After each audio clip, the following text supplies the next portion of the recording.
Right viewers, here we are, part 3 of a slightly shambolic shuffle around Rustival 2, the 28th of September, at the British Motor Museum here in Gayton in Warwickshire. I do apologise in advance for the wind noise, if I fall over, if I get things wrong. And of course, we don't talk about diesels on this channel. We have not for 6 years and 2,000 videos, so we will continue not to do that.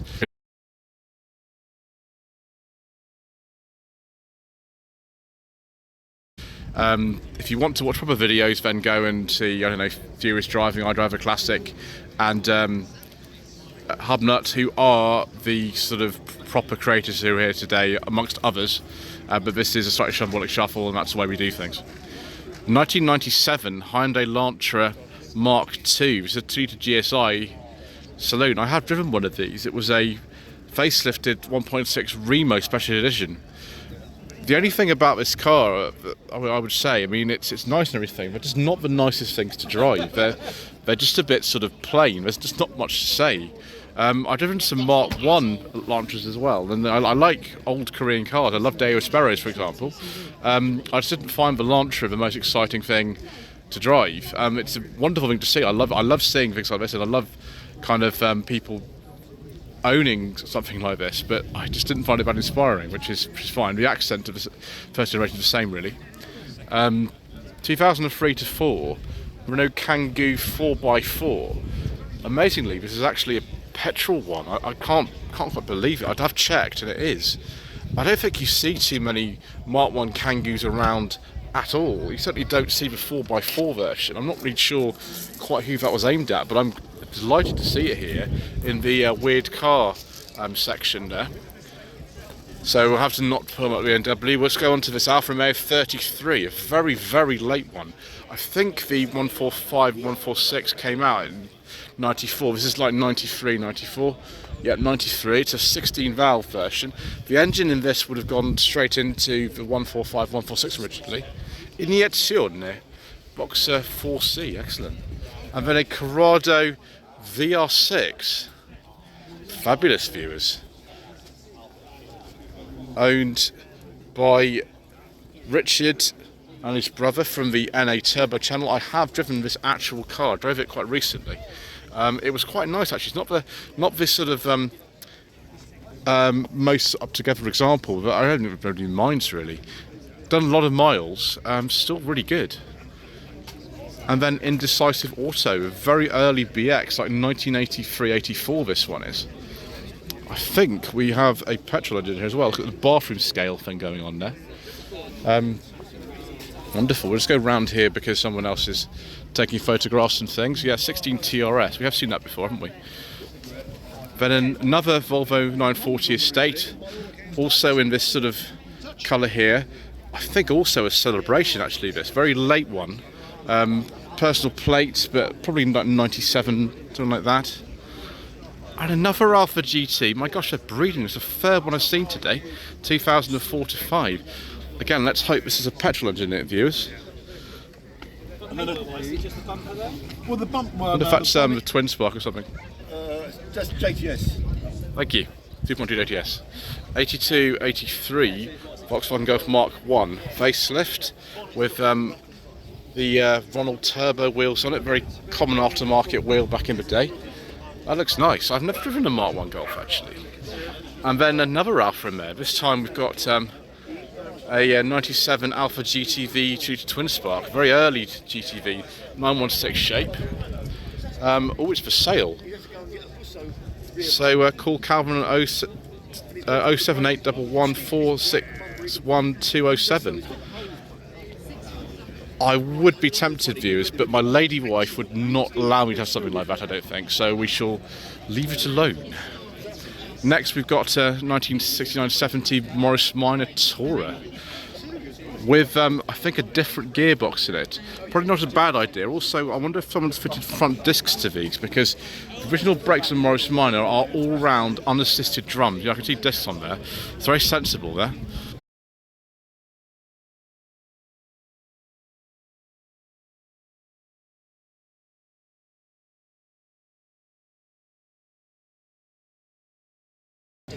Right, viewers, we're going to skip that actually because we made another indiscretion. That's fine.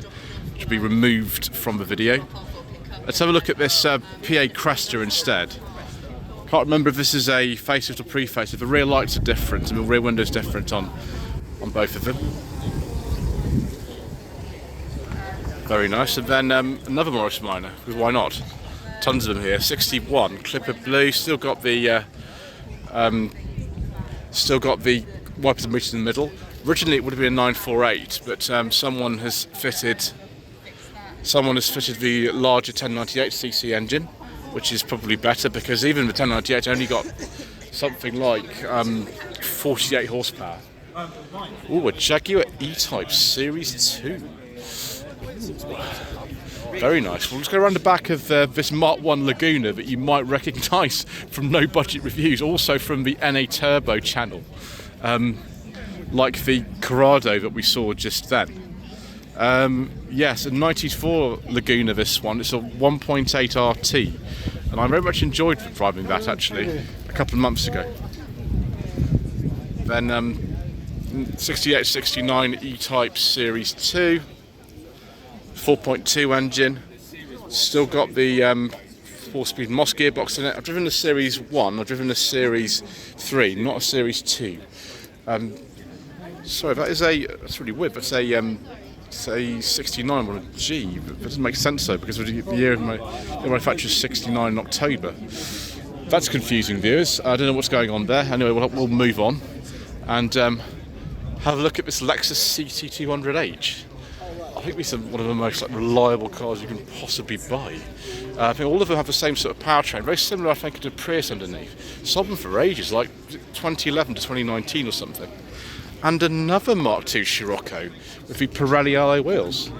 Excellent, that's good, isn't it, viewers? Like that.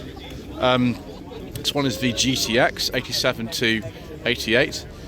And then we've got Yugo Sana action here. Look at that, an MOT Sana. Fabulous. I did a walk around of a white one, which is formerly owned by Mr. Ian Seabury a while ago. This car came from the Isle of Wight, so 89.90 on a G. I can't remember. I think this is the only one that's taxed at the moment. There could be others though. Mark 1 Renault Twingo. I think those are off a 1980s Renault from memory, these alloys. So these are a direct swap fit. I think these have the 1.4 Cleon Font engine in them. I can't remember exactly. I think so. 1994, 1995. This one would have been imported. We didn't get the Mark 1 Twingo over here. Oh, very nice. G240 GLT. Fabulous. I love 240 GLTs. What a fantastic car. Lovely alloy wheels. Probably leather interior on that. I've very much enjoyed that. Most of the ones with the GLT wheels on them are not GLTs anymore.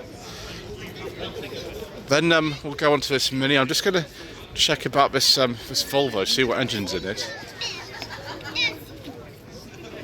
1982 minivan, one of the very last of them. This is the absolute sort of end of the line for them. They've still got Mark 1 elements on them, but yeah, fabulous. It's for sale as well. Let's have a look at, see if there's a phone number on here. As Mr. Bill from the Fuel Power channel says, this could be yours. Call 07964 263 069. Don't know what that's worth. Answer in the comment section below. Yeah, I've just checked, and this is this one is it's a late kind of 740. This one, I think, with a red block engine in it. Obviously, it's not used now for its original purpose, which is fine, I suppose. And then we have this 19, I think this is 76, this Fiesta. So it came from the south of France, this car. I've seen it on my Classics World channel already. It's had some work done to it, but at the moment they're just trying to decide whether to actually improve it or just leave it as it is. It wasn't that expensive. The biggest Pascal was in Portugal, I think.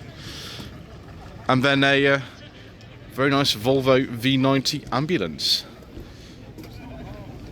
So be like a sort of 2000. After production of these ended for kind of normal V90s in 1998, this actually continued in production for converters until 2000. So that's probably like a 99 or a 2000 registration one. Extraordinary, isn't it? And then another Yugo Sana. I think Mr. Pink actually owns this. He's one of the organisers today. I think this is one of his. He's got two of them, I think. It's a 1.4 GL from 1991. And then a Triumph Herald's 1200 Coupe. These are very, very rare. For some reason, I don't know why, Triumph discontinued these quite early on. I think about like 1964 or 65. They didn't last that long, so they're very, very rare now. The 1200 Coupes. Fantastic viewers. We like it very much. It's good. Then another Vauxhall PA Cresta. Because why not?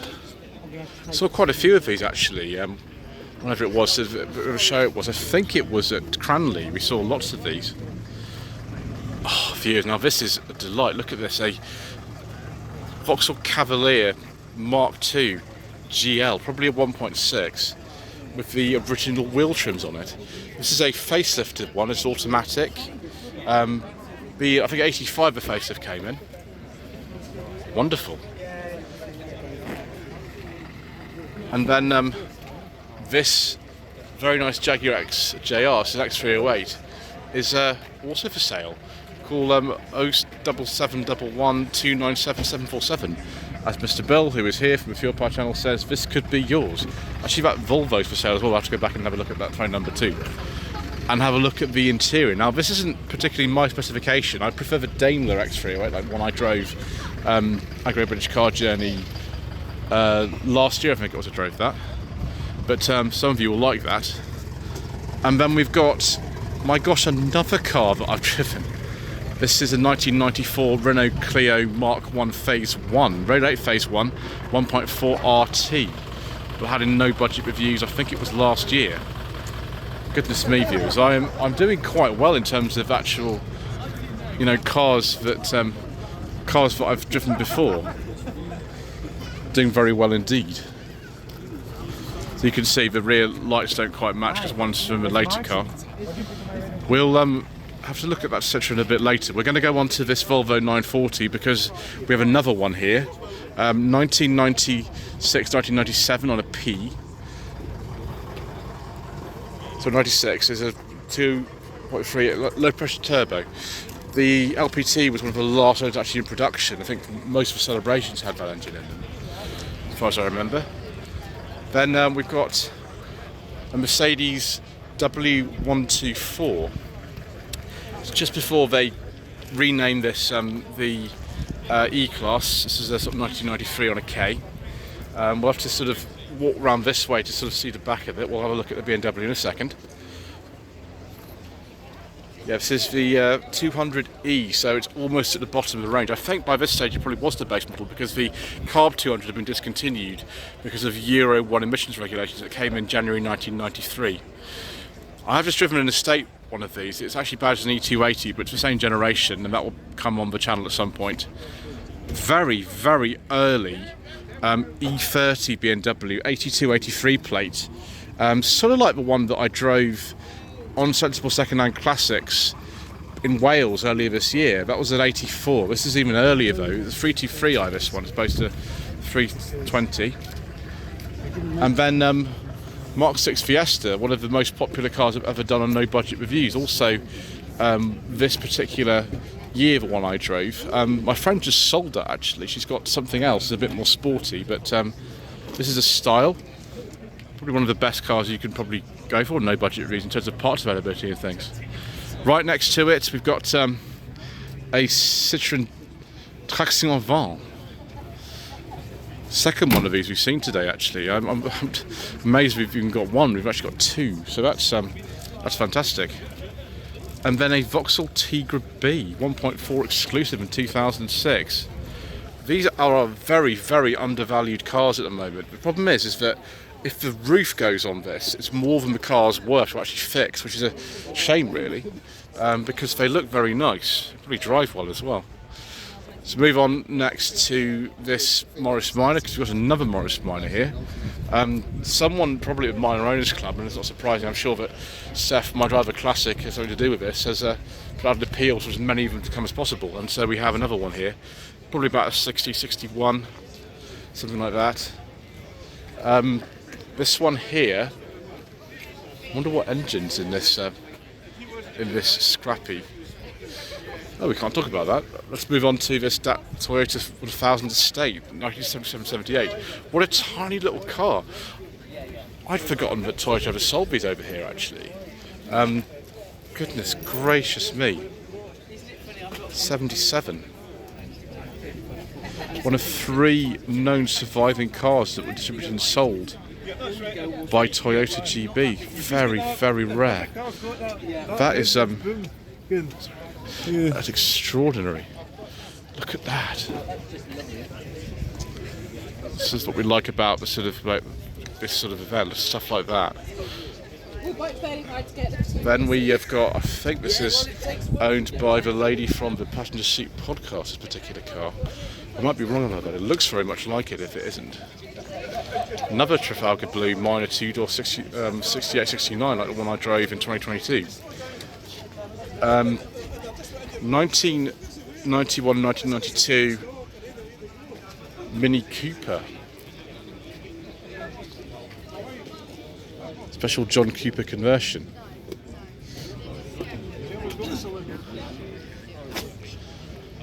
John Cooper garages in Worthing, I presume. And then a Polestar, is it Polestar 2 these? The headquarters for Polestar is really close to where we are actually. So there we go. It's an early one actually, and Polestar fleet plates as well. And then a Montego, yes please, a Montego 1.6 HL in Moonraker Blue, 86-87, with the correct wheel trims. Isn't that fantastic? Also fantastic is this. Wow, a Hillman Imp Californian. Ooh, viewers, and the doors open. Let's have a look inside then. 67-68 on an F. We've got some nice seats in here. I have driven an Imp. It was not as fancy as this one. It was a Super Imp from 72. What a great colour that is. And then an Alpine A110. I don't think we see one of these today, but here is one. I have a sort of hankering to have a go in one of these at some point. I would like to. Whether that will happen or not, I don't know. But yeah, interesting colour. Back to very, very familiar territory here, viewers. A Rover R8 200 with the round the corner indicator, so 92-93. This is the 220 GTI. 3-door models are very rare, but certainly the 220 GTIs. And then something probably even rarer, a Talbot Alpine LS. Yes please viewers, I love these, and the Solaris.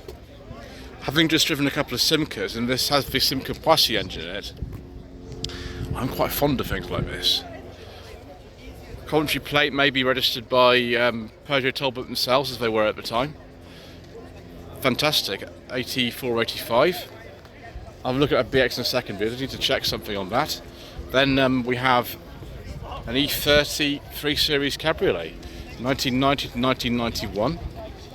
Wonder what engine's in here. We shall have a look. It's a 320i next to an NSU R080. Amazing.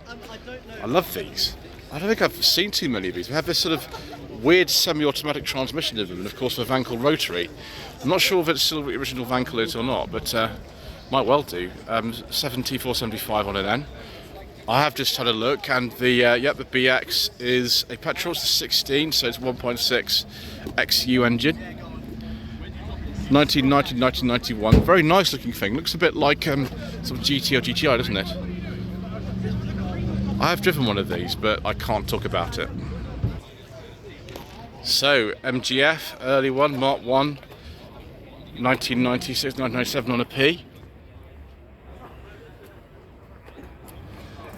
Excellent. We've been very familiar with one of those recently. Peugeot 107, 2009 to 10. Again, I said this earlier, but when I drove one of these, it was 2013 and when I drove last year, I didn't realise how popular it would be on the channel. People love these, and I understand why. Very reliable, cheap to run car. SW20 Toyota MR2, 99, so one of the later ones actually, this one. Yeah, Rev 5 right at the end. I wonder if that's spoilers standard or not. We'll have to see. Then next to it, oh gosh, viewers. 1995, 1996 Honda Accord Aerodeck 2.2 IES, an automatic gearbox. This is the kind of thing we like a great deal, viewers. I think this is the, let's get this right, the H series engine in this, for 2.2. Fabulous. Right, I'll have to skip that one, viewers, and move on to the Volkswagen Up. 2013 to 14 Volkswagen Up. I quite like these viewers actually. They are nice to drive. You want to go for the 73 brake horsepower version at least for these. With 59 is very, very slow. 73 is a lot better. Then Rover P6, 2200 SC, 19, as a return certificate to tell me, 1973. Very nice. I should have looked at the colour, shouldn't I, as well? Then next to it, a Rover 100. High spec one actually, with those seats in it. Probably a 1.4. We had a rev counter. Oh, no, we don't. We didn't get a rev counter in most of the Rover 100 actually. And that's the SLI, the 95, 96. 1998, 1999 Alfa Romeo GT V3 to V6. Fantastic, viewers. We saw the Twin Spark earlier on. This is the V6. Fabulous. And then a Citroen SM. Wow. Oh, wow. Oh, I like that, viewers. Great deal. Sitting there in the correct position when it's parked. A collaboration between Maserati and Citroen. It was always going to go right, wasn't it? Well, of course it wasn't. It was, yeah, not recommended really, but fabulous thing to see. Look at that, 2012 Chrysler Ypsilon. No, I haven't made a mistake. Someone has actually put a Lancia badge on this. They were not sold as Lancias in this country, they were sold as Chryslers. This one's just been modified with some badges, but I mean, it's amazing to see this.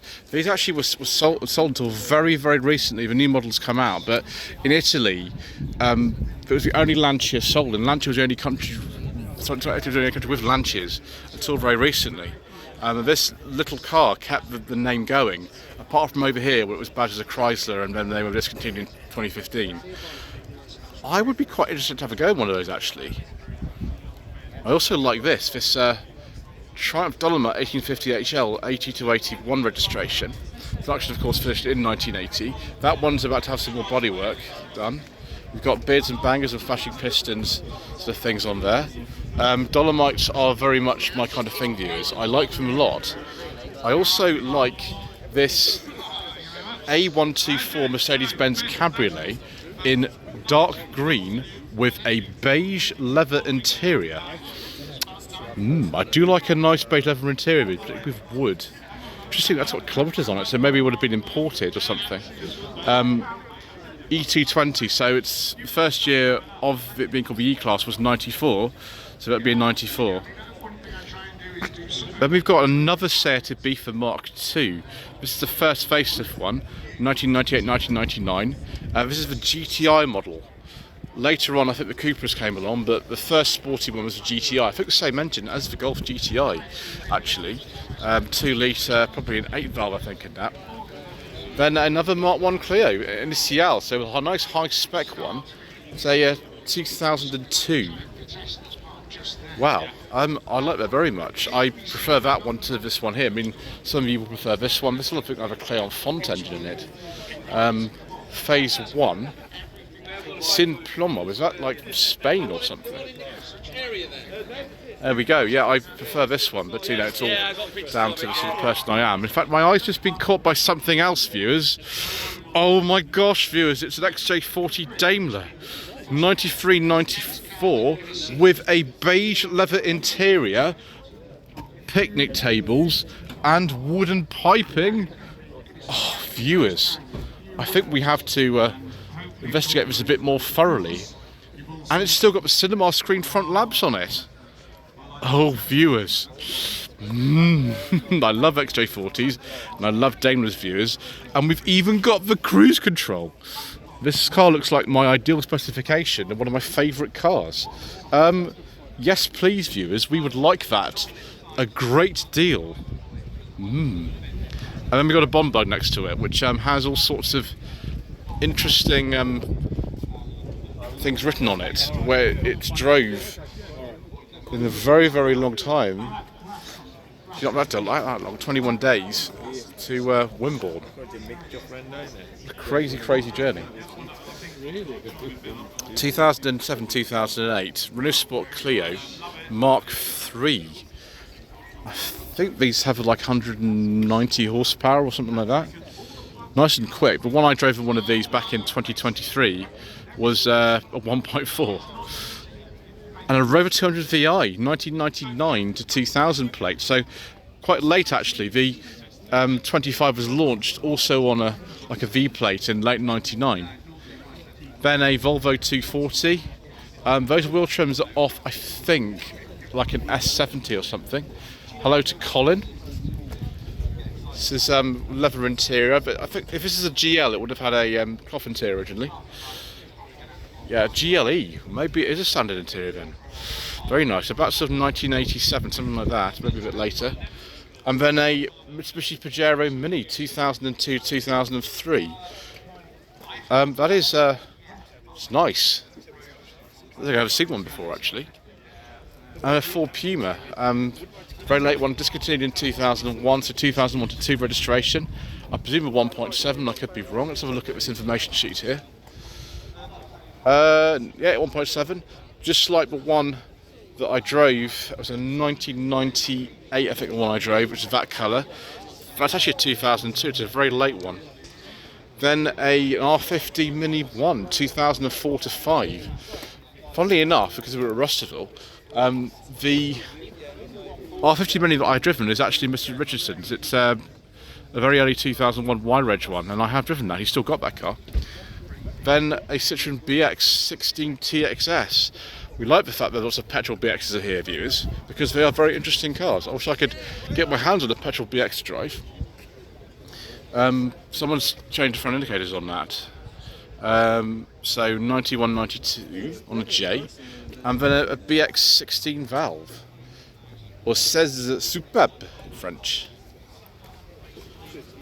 Also 91, 92. Can't remember the name of the colour now. And then an Alpha 155. Excellent viewers. 1993. Quite early, I think. I think 92 was the first year for these. This is quite a basic one, the 1.8 twin spark. I like that very much, viewers. It's the sort of thing that we find very agreeable. Also very agreeable as a member of the Volvo Owners Club is this S80 that you'll remember from when Ian Seabrook did a video on it a while ago, which is the most stickers I think I've ever seen on any car. I drove one quite recently as well. It was a facelift, a 2003 with 2.5 turbo engine. This is the same 2.4 non-tilt white block I've got in my S40. Peugeot 108. We have had one of these on the channel actually. Drove it, I think it was late last year, early this year. I can't remember now. 2019 to 220. This one is interesting colour. And then 5-door Mini. I think they call these F55s, something like that. That's a 2015 to 16 one. Well, viewers, we had a forbidden corner moment there. We had 3 cars in a row I couldn't film. Excellent. Fortunately, one of the owners sort of managed to tell me so I didn't make any mistakes. Interestingly enough, this car belongs to a gentleman by the name of Alan, and the first ever car I ever had on the channel was one of these because I owned it at the time. It was a 2017. This is 2018, there we go. Yes, there is a video that I filmed on it. I can't remember at one point in my life. Alan's still got his. This is an 18 rather than a 17. They're very rare, these facelifted Mark IV Toledos. They're actually very good cars. A friend of mine still owns the one I used to have. I sold it in 2020, but Alan's still got his, and it's made it all the way down here from Scotland. So there we go. Then another X300 Jaguar, presumably an XJ6, XJ Executive, with sort of cream interior, this one. Not get caught in the wing mirrors here. Yeah, 96, 97. And then we'll finish it with this, I think they call this a C209, this type of CLK. I've driven the previous generation, but not this one. And that looks very intriguing to me. Let's hope it's got an engine that we can discuss. I can't see. Anyway, we'll have to believe it has. Anyway, thank you ever so much indeed once again for watching. Please don't forget to subscribe to the channel, like this video, leave a comment below, and we shall see you again in the next part for even more incorrect information.